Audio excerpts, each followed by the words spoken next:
Hello friends, आजपासून म्हणजेच सोमवार 19 जानेवारीपासून स्टार प्रवाह वाहिनीवर एक नवीन मालिका सुरू झाली आहे आणि मालिकेचं नाव आहे तुझ्या सोबतीने.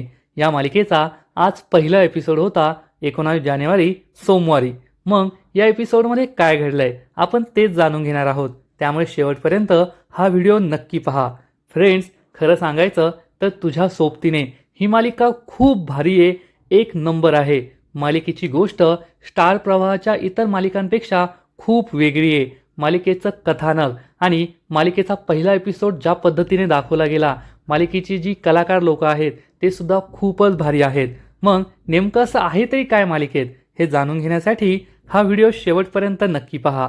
तर फ्रेंड्स, मालिकेच्या सुरुवातीलाच पहिल्या एपिसोडच्या सुरुवातीलाच आपल्याला एक चाळ दिसते. या चाळीमध्ये देवीची पालखी येणार असते, त्यामुळे सगळेजण खूप खुश असतात, उत्साहाचं वातावरण असतं आणि तेथे एक लहान मुलगी आपल्या वडिलांकडे धावत येते आणि म्हणते, बाबा मला नुपूर आत्याच्या हातचा शिरा खायचा आहे.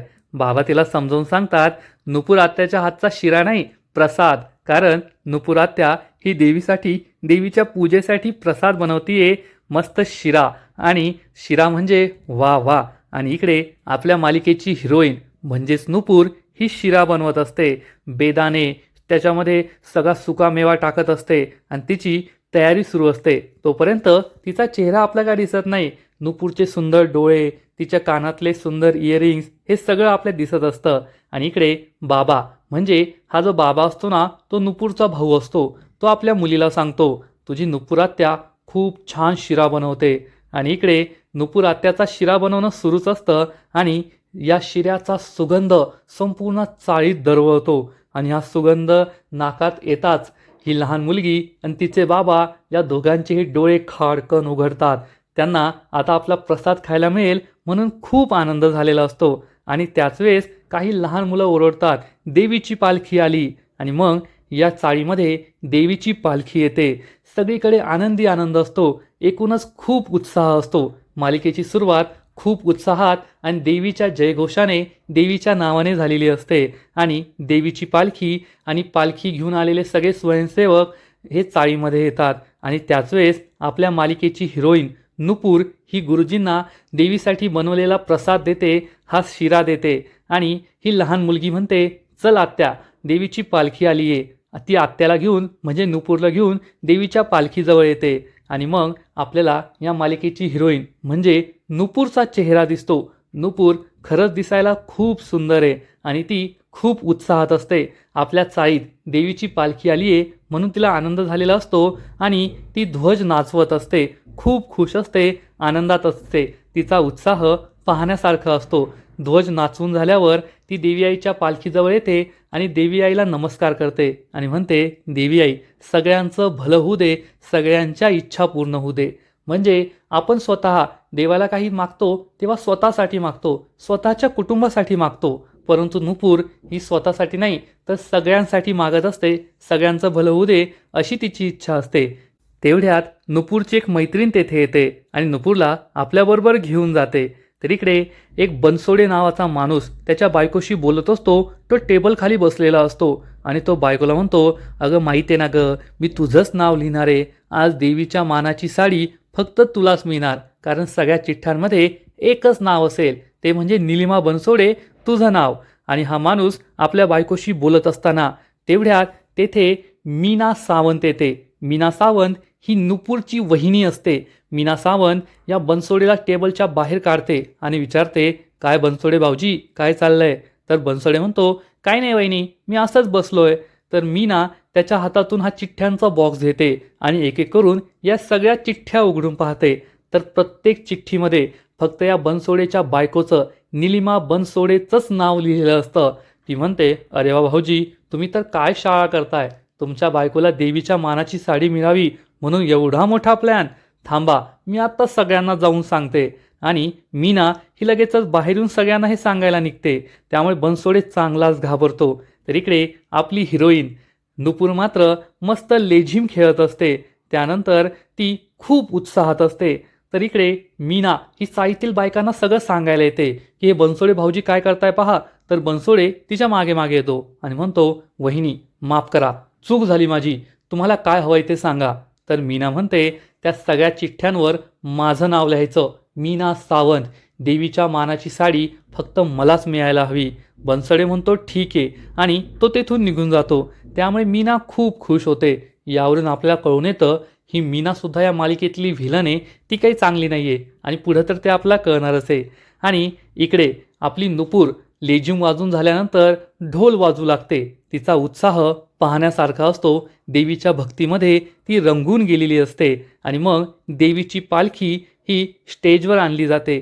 तेव्हा नुपूर ही देवीच्या नावाचा जयघोष करते. सगळेजण तिच्या मागे देवीच्या नावाचा जयघोष करतात. गुरुजी नुपूरला विचारतात, जो महाप्रसाद आहे तो तूच आणणार आहे ना? नुपूर हो म्हणते आणि आपल्या घरात जाऊ लागते. तेवढ्यात नुपूरचा दादा तिला थांबवतो आणि म्हणतो, नुपूर, आज देवीचा महाप्रसाद तुला करायचा होता. आपल्या घरी देवी आली आहे आणि तू डबे कशाला बनवलेत? तर नुपूर म्हणते, दादा, डबे बनवणं खूप महत्त्वाचं आहे. कारण ज्या लोकांनी माझ्याकडे डबे लावलेत ना, जर मी त्यांना डबे दिले नाही तर ते उपाशी राहतात. मागे एकदा असंच घडलं आणि त्या आजी आणि ते मामा उपाशी राहिले. त्यामुळे मला डबे बनवणं आहे. दादा नुपूरला समजावून सांगतो, पण आज आपल्या इथे इतका मोठा उत्सव होता. तर नुपूर म्हणते, अरे दादा, मग हे सुद्धा देवीचंच काम आहे ना. मी त्या बिचारांना अन्न खाऊ घालते, नाहीतर अन्नपूर्णा देवी माझ्या नाराज होईल ना, आणि त्यांचा आनंद हाच माझा आनंद. दादाला समजतं की नुपूर काही ऐकणार नाहीये. नुपूर ही निघून जाते. दादा देवी आईला म्हणतो, देवी आई, ही नुपूर सगळ्यांचा विचार करते, पण तिचा विचार कुणीच करत नाही.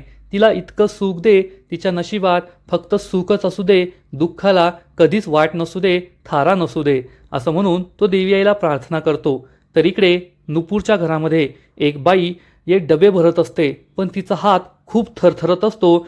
साधं एक भाताची वाटी टाकायची सुद्धा तिची हिंमत नसते. तिचा हात इतका थरथर करत असतो. आणि त्याच वेळेस नुपूर तेथे येते आणि या बाईचा हात पकडते आणि म्हणते, आई, तुम्हाला किती वेळेस सांगितलंय तुम्ही ही कामं नाही करायची, तुम्ही हे काम कशाला करताय? तर या बाईचं नाव असतं आशा. आशा म्हणते, नुपूर, तुला मदत करावी म्हटली, पण माझे हे हात आहे ना, आजकाल माझी साथच देत नाहीये, ते माझं ऐकतच नाहीये. काय फायदा अशा हातांचा? या हातांचा मला काहीच उपयोग नाहीये. नुपूरला खूप वाईट वाटतं. नुपूर म्हणते, आई, तुम्ही खरंच बोलताय, या हातांचा तुम्हाला काहीच उपयोग नाहीये, कारण या हातांचा मला उपयोग आहे. असं म्हणून नुपूर आईचा हात डोक्यावर ठेवते आणि म्हणते, तुमच्या हातांची खरी जागा ती नाहीये, तर ही आहे माझ्या डोक्यावर मला आशीर्वाद देण्यासाठी. देवासमोर हात जोडले ना तर तो आशीर्वाद देतो असं म्हणतात, पण तुमच्यासमोर हात न जोडता सुद्धा तुम्ही मला नेहमी आशीर्वाद देतात. तुम्ही माझ्या आई आहात आई. असं म्हणून नुपूर ही आईला घट्ट मिठी मारते. आणि त्याच वेळेस वीणा तेथे येते आणि म्हणते, वा वा वा, झाला का भरत मिलाप? या दोघी वीणाला पाहून खूप घाबरतात. तेवढ्यात मीनाची नजर किचनमध्ये जाते. तेथे आशाने सगळे भांडे, सगळे डबे उघडून ठेवलेले असतात. मीना खूप चिडते आणि म्हणते, काय आशाबाई, आमच्या घरातले डबे विकायला काढले की काय? हे ऐकून आशाला खूप वाईट वाटतं. मीना ही आशावर तोंडसूक घेत असते. तुम्ही तर आमच्या घरातले डबेच विकायला निघालात, याला पसारा म्हणतात, पसारा. आणि आमच्या घरात भांड्यांची सुद्धा तुम्ही गर्दी करून ठेवली आहे आणि माणसांची सुद्धा. नको असलेली माणसंच आम्हाला या घरात आहे. याचा अर्थ या मीनाचा आशाशी काही संबंध नाही आहे. नुपूरने आशाला आपल्या घरात आणून ठेवलं आहे. आता नुपूर आणि आशा यांचं काय नातं आहे हे आपल्याला पुढं कळणार आहे. मीना ही तोंडसूक घेतच असते, पण त्याच वेळेस नुपूर ही चक्क तिच्या तोंडात लाडू भरते आणि म्हणते, कसा आहे लाडू, आवडला की नाही? मी सगळ्यांसाठी बनवलाय. मीनाला खूप राग येतो आणि ती चिडून म्हणते, माहिती या आशाला काही बोलू नये म्हणून तुझी धडपड चालू आहे ना? तर नुपूर म्हणते, नाही हो वहिनी, तुम्ही इतक्या गोड आहात, तुमच्यासाठी मी गोड लाडू बनवला, म्हणजे तुम्ही आणखीन गोड गोड बोलाल. मीना चिडून म्हणते, तू काय करते ना ते मला चांगलंच कळत आहे. आणि तेवढ्यात अनाऊन्समेंट होते की सर्व सौभाग्यवतींनी बाहेर यावे. आता देवीच्या मानाची साडी कोणाला मिळेल आम्ही त्याचीच अनाऊन्समेंट करणार आहोत. त्यामुळे मीना खूप खुश होते आणि बाहेर निघून जाते. तर आशा ही नुपूरला विचारते, आज तर तू तिचं तोंड लाडवाने बंद केलं, पण उद्या काय करशील? उद्या तिचे तिखट शब्द मला ऐकावेच लागणार आहेत, तुला ऐकावे लागणार आहे. तुला माहीत नाही आहे का, ती जाणून बुजून मला वाईट बोलते, ज्यामुळे तुला त्रास होईल. तर नुपूर म्हणते, जाऊ द्या आई, बोलू द्या त्यांना, पण आपल्याला काही फरक पडत नाही आणि तसेही माझ्याकडे खूप लाडू आहेत. असं म्हणून ती आशाला सुद्धा लाडू भरवते. आशाला खूप आनंद होतो. नुपूर आशाला म्हणते, चला आता पटकन मेसचे डबे भरायचेत, विष्णू मामा येतच असतील. थोड्याच वेळात विष्णू मामा येतात आणि नुपूरला हाक मारतात. नुपूर या डब्याची पिशवी बाहेर घेऊन येते आणि विष्णू मामाला ही पिशवी देते आणि लाडवांचा डब्बा सुद्धा देते. विष्णू मामा विचारतात, हा कसला डबा आहे? तर नुपूर सांगते, लाडवांचा. तुम्हाला लाडू खूप आवडतात ना, मला माहिती आहे, म्हणून तुम्हाला लाडू दिलेत. विष्णू मामा खूप खुश होतात आणि म्हणतात, देवी तुझी सगळ्या इच्छा पूर्ण करेल. आणि विष्णू मामा डबे घेऊन तेथून निघून जातात. नुपूर ही घरामध्ये परत येते. तर आशा तिच्यावर चिडून म्हणते, काय ग नुपूर, कोठे गेली होतीस? डबे भरायचे राहिलेत ना. असं म्हणून आशा नुपूरला किचनमध्ये घेऊन येते. नुपूरला समजतं की आशा सगळं विसरली आहे. आशाला विसरण्याचा रोग झालेला असतो, ती अनेक गोष्टी विसरत असते. तेव्हा नुपूर तिला समजावून सांगते, आई तुम्ही विसरलात का? आत्ता तर विष्णू मामा आले, आपण दोघींनी डबे भरले, मी त्यांना डबे नेऊन सुद्धा दिले, ते डबे घेऊन गेलेत. आशा नुपूरला म्हणते, असं कसं? पण अगं नुपूर, तू तयार का नाही झाली? आज तर तुझं लग्न आहे ना, माझा वेदांत येतच असेल नवरा मुलगा बनून, चल लवकर आवरून घे. नुपूरला समजतं की आशाची तब्येत आणखीनच खालावली आहे आणि ती आशाला जोरात हलवते आणि म्हणते, आई शांत व्हा, आजच्या काळात या. आणि आशा लगेचच आजच्या काळात येते, भानावर येते. आशा खूप घाबरते आणि नुपूरला विचारते, काय झालं नुपूर? मी काहीतरी वेडवाकडं बोलले ना, मी तुला त्रास दिला ना, मला माफ कर. असं म्हणून ती चक्क नुपूरसमोर हात जोडते. नुपूरला खूप वाईट वाटतं. नुपूर आशाला म्हणते, नाही आई, तुम्ही माझी माफी नाही मागायची. तुम्ही माझ्या आई आहात आणि आईने कधीच माफी मागायची नसते. तेवढ्यात अनाऊन्समेंट होते, सर्व सौभाग्यवतींनी बाहेर यावं, आता साडी कोणाला मिळेल त्याची अनाऊन्समेंट होणार आहे. नुपूर ही आईला म्हणते, आशाला म्हणते, चला आई बाहेर. असं म्हणून ती बाहेर निघून जाते. पण आशाला मात्र खूप काळजी वाटत असते की माझ्या आजारपणामुळे नुपूरला त्रास होतोय. इकडे बनसोडे हा अनाऊन्समेंट करणार असतो की देवीच्या मानाची साडी कोणाला मिळणार आहे. तेव्हा त्याची बायको निलिमा बनसोडेला फुल कॉन्फिडन्स असतो की माझ्या नवऱ्याने शाळा केली आहे, सगळ्या चिठ्ठ्यांमध्ये माझंच नाव आलं आहे, त्यामुळे मीच ही साडी जिंकणार. पण मीनाला माहीत असतं की मी त्याला रंगेहात पकडलं आहे, सगळ्या चिठ्ठ्यात माझंच नाव आणि ही साडी मलाच मिळणार आहे, त्यामुळे तीसुद्धा खुश असते. तेवढ्यात नुपूर ही महाप्रसाद घेऊन तेथे येते आणि स्टेजवर जाऊन गुरुजींना महाप्रसाद देते. तेवढ्यात हा बनसोडे अनाऊन्समेंट करतो की यावर्षी देवीच्या मानाच्या साडीचा मान हा मिळाला आहे मीना सावंत यांना. हे ऐकून मीनाला खूप आनंद होतो. नुपूरसुद्धा खुश होते. तर या बनसोडेची बायको मात्र खूप चिडते. मीना ही साडी घेण्यासाठी स्टेजवर जाते. नुपूर ही स्टेजवरून खाली उतरते. नुपूर ही तेथेच उभी असते. गुरुजी मानाची साडी या मीनाच्या अंगावर टाकणार आणि त्याच वेळेस जोराची हवा वाहू लागते. इतक्या जोरात वादळ येतं की चक्क गुरुजींच्या हातातून ही साडी उडून नुपूरच्या अंगावर जाते, तिच्या डोक्यावर जाते आणि हे पाहून सगळ्यांना जबर धक्काच बसतो. नुपूर आपल्या डोक्यावरची ही साडी बाजूला करते. मीना मागे वळून पाहते तेव्हा तिला दिसतं की देवीच्या मानाची साडी ज्याच्यावर माझा हक्क होता, ती साडी चक्क या नुपूरला मिळाली आहे. म्हणून तिच्या तळपायाची आग मस्तकातच जाते आणि ती खूप चिडते. चाळीतील सगळ्यांना आनंद झालेला असतो की देवीच्या मानाची साडी चक्क नुपूरच्या अंगावर तिच्या डोक्यावर येऊन पडली आहे. परंतु ही गोष्ट मीनाला काही आवडत नाही. मीना गुरुजींवर खूप चिडते आणि त्यांना जाब विचारते, गुरुजी या साडीवर माझा हक्क होता, ही साडी तुम्ही तिला कशी काय दिली? तर गुरुजी म्हणतात, यात माझी काही चूक नाहीये. इतक्या जोरात हवा आली की साडी उडून तिकडे गेली. मीना खूप चिडते, स्टेजवरून खाली उतरते आणि नुपूरला जाब विचारते, तुझी हिंमत कशी झाली माझ्या हक्काची ही साडी घेण्याची? तू असं कसं केलंस? नुपूर खूप घाबरते. नुपूर म्हणते, वहिनी ही साडी तुझीच आहे, तू घेऊन टाक, माझी काही चूक नाहीये, ती साडी आपोआप उडून इकडे आली. तर मीना चिडून म्हणते, दूर ठेव ती साडी माझ्यापासून, मला नकोय. एक नंबरची अपशकुनी आहेस तू आणि तुझ्यासारख्या अपशकुनी मुलीच्या अंगावर पडलेली साडी मला नकोय. तू जसं तुझ्या नवऱ्याला खाल्लं ना, तसं माझ्या नवऱ्याला सुद्धा खाण्याची इच्छा आहे का तुझी? मला नको ही साडी. हे सगळं ऐकून चाळीतील लोकांना मोठा धक्काच बसतो. नुपूर खूप दुःखी होते. नुपूरचा भाऊ मीनाचा नवरा पुढे येतो आणि म्हणतो, मीना बस झालं, उगस तिला काही बाही बोलू नको. तर मीना चिडून म्हणते, आले भाऊराया आपल्या बहिणीची बाजू घ्यायला, पण ही बहीण किती मोठी अपशकुनी आहे हे तुम्हाला माहिती आहे का? नुपूर खूप दुःखी होते आणि रडू लागते. चाळीतली एक बाई विचारते, अपशकुनी तुम्ही असं का बोलताय? नुपूर अपशकुनी कशी काय? तर मीना लगेचच या बाईजवळ येते आणि म्हणते, तुम्हाला माहीत नाही आहे का, तुम्ही या चाळीत नवीन राहायला आलाय वाटतं, म्हणून तुम्हाला माहीत नाही आहे. अहो, ही नुपूर अपशकुनी अपशकुनी, तिने काय करून ठेवलंय तुम्हाला माहिती आहे का, असं म्हणून ती चक्क सगळ्यांना सांगू लागते. मागच्या वर्षी या मॅडमचं लग्न ठरलं होतं, हळद लागली होती, पण नवरदेव हा 4 चौघांबरोबर नाचत नाचत वरातीत नाही आला, तर 4 चौघांच्या खांद्यावर आला. मेला होतो तो मेला. लग्न होण्याआधीच या बाईने स्वतःच्या नवऱ्याला खाऊन टाकलं. मग अशी मुलगी अपशकुनी नाहीये तर काय आहे? हे ऐकून नुपूर खूप दुःखी होते, ढसाढसा रडू लागते. नुपूरला आठवतं की ज्या दिवशी तिचं लग्न होतं त्याच दिवशी तिच्या होणाऱ्या नवऱ्याचा मृत्यू झाला होता आणि नुपूर किती दुःखी झाली होती. तिच्या होणाऱ्या नवऱ्याचा मृतदेह तिच्या समोर होता आणि नुपूर ढसाढसा रडत होती की वेदांत, तू का मला सोडून गेलास? आज तर आपलं लग्न होतं ना, आयुष्यभराची साथ आपण एकमेकांना देणार होतो ना, तू असं कसं मला सोडून गेलास? आणि ती त्याच्या छातीवर डोकं ठेवून रडू लागते. नुपूरला हे सगळं आठवतं आणि तिला रडू कोसळतं आणि या मीनाची वायफळ बडबड सुरूच असते. फ्रेंड्स, हा सीन पाहून तुम्हाला सुद्धा खूप वाईट वाटेल. ज्या दिवशी नुपूरचं लग्न होतं त्याच दिवशी तिच्या नवऱ्याचा ॲक्सिडेंट झाला, त्याचा जीव गेला. यात बिचाऱ्या नुपूरची काय चूक आहे?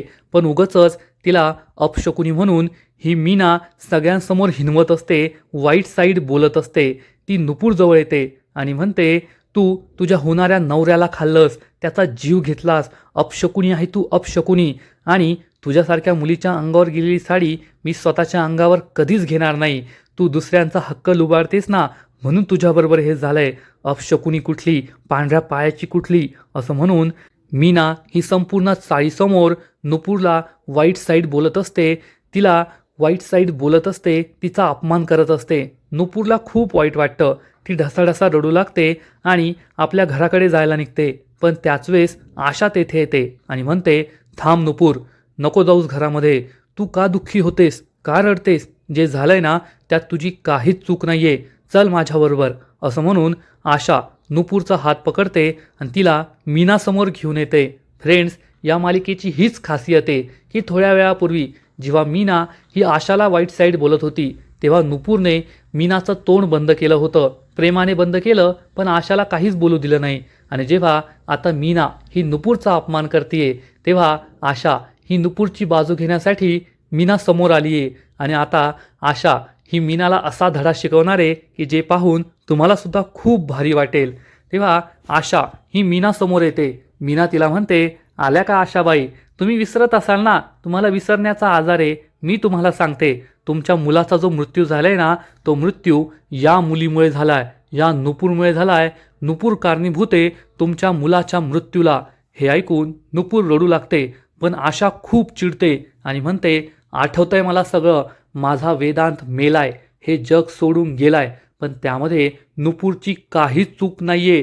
मी सगळ्यांना ओढून सांगते की ही बाई मीना माझ्या नुपूरला अपशकुनी म्हणतेस ना, पण ती अपशकुनी नाहीये. जर वेदांत हे जग सोडून गेला, त्याचा अपघात झाला, तर यात नुपूरची काय चूक? तिला तुम्ही दोषी का ठरवत आहात?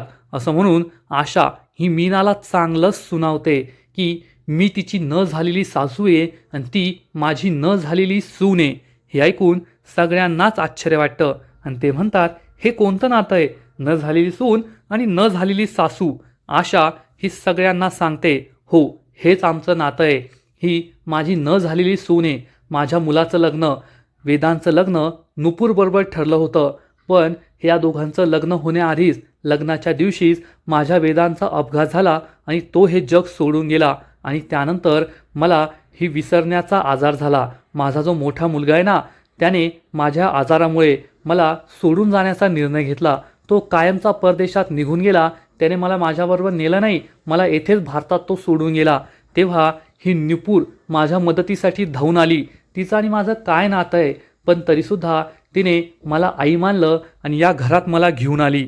हे सगळं ऐकून साईतल्या बायकांनासुद्धा कळतं की नुपूर किती चांगली मुलगी आहे, ती अपशकुनी नाहीये. आशा ही मीना समोर येते आणि तिला ठणकावून सांगते, माझी नुपूर अपशकुनी नाहीये. आणि जेव्हा नुपूर तुझं संपूर्ण घर चालवते, तुझ्या घरावर कोणताही मोठं संकट आलं, अडचण आली की नुपूर एखाद्या पहाडासारखी त्या संकटासमोर उभी राहते, तेव्हा तुला ती अपशकुनी वाटत नाही का? तिच्याकडून मदत घेताना, तिच्याकडून पैसे घेताना ती तुला अपशकुनी वाटत नाही का? आता बरी अपशकुनी वाटतीये साडी घेताना. तेव्हा मीनाची बोलतीच बंद होते. आशा नुपूरची बाजू लावून धरते आणि संपूर्ण चाळीतील बायकांना या मीनाला ठणकावून सांगते, माझी नुपूर अपशकुनी असूच शकत नाही, उलट ती शकुनी आहे. आणि मीना तू काय बोलली? माझी नुपूर जेथे जाईल तेथे निवडुंग उगवेल. अगं तुझ्या डोळ्यात प्रॉब्लेम आहे, चष्मा घाल, नीट पहा, त्याच्यातसुद्धा तुला तेथे तुळस दिसेल, तुळस. कारण माझी नुपूर ही लक्ष्मीच्या पावलांनी ज्या घरात जाईल ना त्या घराचं सोनं करेल, सोनं. आणि माझ्या नुपूरच्या आयुष्याचं सोनं होईल एवढं मला माहिती आहे. माझ्यासारख्या बाईला तिने स्वीकारलंय, ती किती पुण्यवान असेल. आणि तू तिला अपशकुनी म्हणतेस, या मुलीच्या अंगावरची साडी तुला नेसायची नाहीये ना, स्वीकारायची नाहीये. अगं त्या साडीनेच तुला स्वीकारलं नाहीये, स्वतः देवी आईची इच्छा होती की तिच्या मानाची साडी नुपूरला मिळावी, म्हणून त्यावेळेस वादळ आलं आणि ती साडी तुझ्या अंगावर न येता नुपूरच्या डोक्यावर आली, तिच्या अंगावर आली, कारण तशी देवी आईची इच्छा होती. मग तूच मला सांग, खरी अपशकुनी कोण आहे, ती का तू? हे ऐकून मीनाचा चांगला जळफळाट होतो, पण आशासमोर बोलण्याची तिची हिंमतच होत नाही. आशा मागे वळून पाहते तर नुपूर तेथे नसते. नुपूर कुठे गेली हाच प्रश्न सगळ्यांना पडतो. तर इकडे नुपूर ही रस्त्याने जात असते. आता मीना जे काही बोलली त्याचा नुपूरला खूप त्रास होत असतो. तिला तिच्या हळदीचा, लग्नाचा दिवस आठवतो, ज्या दिवशी तिला वेदांची उष्टी हळद लागत होती आणि लग्नाच्या दिवशी ती नवरीच्या वेशात तयार झाली, पण तिचा नवरदेव हा नवऱ्याच्या वेशात नाही आला तर पांढऱ्या कापडात आला, अर्थीवर आला, त्याचा जीव गेला होता. हे सगळं नुपूरला आठवतं. तिला कसलंच भान राहिलेलं नसतं आणि ती रस्ता क्रॉस करू लागते आणि एक गाडी तिच्यासमोर येते. ड्रायव्हर जोरात ब्रेक दाबतो आणि नुपूरची या गाडीची धडक होते, पण थोडक्यात नुपूरचा जीव वाचतो. नुपूर आणि या गाडीत असलेला माणूस दोघेही खूप घाबरतात. या गाडीतला माणूस हा खूप चिडतो आणि आत्ताच आपला ॲक्सिडेंट होता होता वाचलाय, या मुलीचा जीव जाता जाता वाचलाय हे त्याच्या लक्षात येतं. आणि त्यालासुद्धा एक गोष्ट आठवते, जेव्हा तो गाडी चालवत होता आणि त्याच्या गाडीसमोर एक माणूस आला आणि या माणसाला त्याने उडवलं होतं. आणि फ्रेंड्स, जसं या चित्रांमध्ये दिसतंय, हा माणूस दुसरा तिसरा कुणी नसून म्हणजे या मालिकेचा जो हिरो आहे, जो गाडीत बसलाय, ज्याला आठवतंय की आता आपल्या गाडीसमोर ही मुलगी आली आहे, तिचा ॲक्सिडेंट झाला असता, आणि त्याला आठवतं की माझ्याकडून सुद्धा असाच एक अपघात झाला होता आणि हा अपघात दुसऱ्या तिसऱ्या कोणाचाच नाही तर चक्क वेदांचा होता. म्हणजे आपला मालिकेचा जो हिरो आहे त्याच्या गाडीनेच नुपूरच्या होणाऱ्या नवऱ्याचा अपघात झाला होता, तो मेला होता आणि त्याला हे सगळं आठवतं. म्हणजे पुढं जाऊन जेव्हा नुपूरचं आणि आपल्या मालिकेच्या हिरोचं लग्न ठरेल किंवा त्यांचं नातं ठरणार, तेव्हा नुपूरला हे सत्य कळणार की तिचं जे पहिलं प्रेम होतं, ज्या वेदांबरोबर तिचं लग्न ठरलं होतं, त्या वेदांतला मारणारा, त्याचा अपघात करणारा हाच आपल्या मालिकेचा हिरो आहे आणि हा खूप मोठा ट्विस्ट असेल. तेव्हा नुपूर या गाडीवाल्याला सॉरी म्हणते आणि तेथून जाऊ लागते. तेव्हा आपल्या मालिकेचा हिरो गाडीतून खाली उतरतो आणि म्हणतो, ओ मॅडम थांबा. तो नुपूरला थांबायला सांगतो. नुपूर थांबते. हे दोघे एकमेकांसमोर येतात आणि एकमेकांकडे पाहतच राहतात आणि आजचा पहिला एपिसोड संपतो. फ्रेंड्स, खरंच तुझ्या सोबतीने या मालिकेचा पहिला एपिसोड खूप भारी होता. पहिला एपिसोड पाहायला खूप मजा आली, एवढं मात्र नक्की. नुपूरची जी ॲक्टिंग आहे, नुपूरची जी गोष्ट आहे, आशा, मीना या सगळ्यांची ॲक्टिंग खूप भारी वाटली. मीनाला पाहून खूप राग येतो, पण शेवटी कोणत्याही कलाकाराचं हे यश असतं की त्याची ॲक्टिंग पाहून समोरच्याला राग येतोय, प्रेक्षकांना राग येतोय. मालिकेची गोष्टसुद्धा खूप भारी आहे. आजपर्यंत आपण फक्त सासू-सुनांचे भांडणं पाहिले आहेत, पण नुपूरचं न झालेल्या सासूबरोबर जे नातं आहे ते पाहून खूप भारी वाटलं. आजचा एपिसोड तर भारी होता, पण या मालिकेचा पुढील एपिसोड आणखीन भारी असणार आहे. पुढील एपिसोडमध्ये मालिकेचा हिरो नुपूरवर खूप चिडेल आणि तिला समजावून सांगेल की रस्त्यावर चालताना नीट चालायचं, कारण आयुष्य एकदा गेलं ना तर परत मागे वळून येत नाही. म्हणजे मालिकेच्या हिरोला आपली चूक माहिती आहे की त्याने वेदांचा जीव घेतला आहे आणि त्यासाठी तो खूप दुःखी आहे. पण त्याच वेळेस या दोघांच्या अंगावर देवी आईचा जो भंडारा असेल तो उधळला जाईल आणि दोघेही एकमेकांकडे पाहत राहतील. आणि मग घरी आल्यावर नुपूर वेदांच्या सगळ्या आठवणी बाहेर काढेल आणि म्हणेल मी ठरवलंय की माझे अश्रू फक्त तुझ्यासमोरच मी बाहेर येऊ देणार, दुसऱ्या कोणासमोरच नाही. वेदांत तू मला का सोडून गेला? आणि ती ढसाढसा रडू लागेल आणि मग आपली ओळख होईल आपल्या मालिकेच्या हिरोच्या कुटुंबाशी, जेथे त्याच्या लग्नाची बोलणी सुरू असेल. आणि सगळ्यात महत्त्वाचं म्हणजे या मालिकेची खरी व्हिलन ती म्हणजे आपल्या सर्वांची आवडती शालिनी. आता या मालिकेत तिचं नाव काय आहे हे तर आपल्याला नंतर कळेल, पण तिचा जो अवतार आहे, तिचं जे एकूणच स्वॅग आहे तो खूप जबरदस्त असणार आहे, एवढं मात्र नक्की. तर फ्रेंड्स, तुझ्या सोबतीने या मालिकेचा पहिला एपिसोड तर खूप भारी होता. तुम्हाला आवडला की नाही नक्कीच कमेंट करून सांगा. आणि या मालिकेचे असेच नवीन नवीन एपिसोड सर्वात आधी पाहण्यासाठी व्हिडिओला लाईक करा, शेअर करा, चॅनलला सबस्क्राईब करून बेल आयकॉनवर क्लिक करा, म्हणजे या मालिकेचे नवीन नवीन एपिसोड तुम्हाला सर्वात आधी पाहायला मिळतील. खूप खूप खूप धन्यवाद.